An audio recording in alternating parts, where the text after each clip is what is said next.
ঝুঁকিপূর্ণ গর্ভাবস্থা বলতে আমরা কি বুঝি, আপনি যদি আপনার মতো করে একটু বলেন। আসলে ঝুঁকিপূর্ণ গর্ভাবস্থা জিনিসটাই আসলে যখন একটা নারী তার গর্ভের সময়টাতে প্রবেশ করে, সে একসাথে একটা অনেক কিছু তার শারীরিক তার মানসিক পরিবর্তনের মধ্য দিয়ে সে যায়।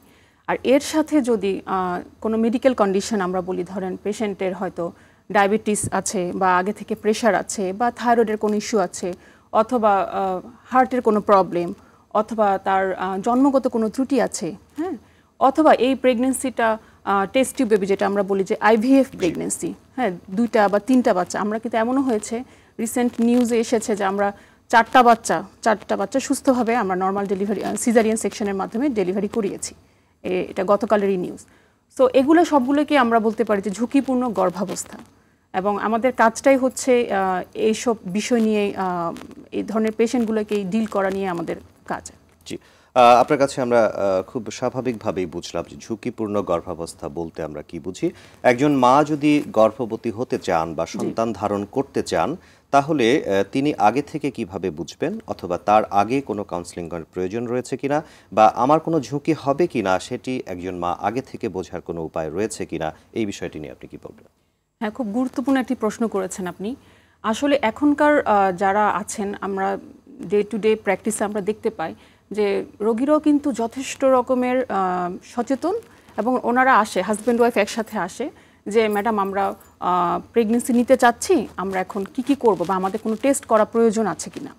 তো এটাকে আমি সাধুবাদ জানাই, এবং আমি সবাইকে এটার মাধ্যমেই বলতে চাচ্ছি যে হ্যাঁ, যে কোনো অনেক কন্ডিশন আছে যেটা আসলে আমরা বুঝতেই পারি না যে আমার শরীরে রোগটি আছে বা আমার শরীরে সমস্যাটি আছে। তো এক্ষেত্রে আমরা সবসময় পেশেন্টের যখন একজন আসেন, রোগিনীকে আমরা জিজ্ঞেস করি তার এমনিতে জানার মতো কোনো প্রবলেম বা কোনো শারীরিক সমস্যা আছে কিনা। যদি না থাকে সেক্ষেত্রে আমরা তার হিস্ট্রি নেওয়ার চেষ্টা করি, যেন তার ফ্যামিলিতে বা তার হাজব্যান্ডের ফ্যামিলিতে কোনো এই ধরনের জন্মগত ত্রুটি সম্পন্ন বাচ্চা, অথবা কোনো যেমন যেটা বলেছি যে ডায়াবেটিস, প্রেশারের কোনো ফ্যামিলি হিস্ট্রি আছে কিনা, এগুলো আমরা জিজ্ঞেস করি। সেই সাথে কিছু শারীরিক পরীক্ষা নিরীক্ষাও করা হয় রোগীর। যেমন যদি দেখা যায় যে ওজন অনেক বেশি রোগীর, সেক্ষেত্রে আমরা বলি যে আপনি ওজনটা কমিয়ে আনুন, একটি স্বাভাবিক ওজনের যে আমরা লেভেল বলি, আমরা বলি বিএমআই।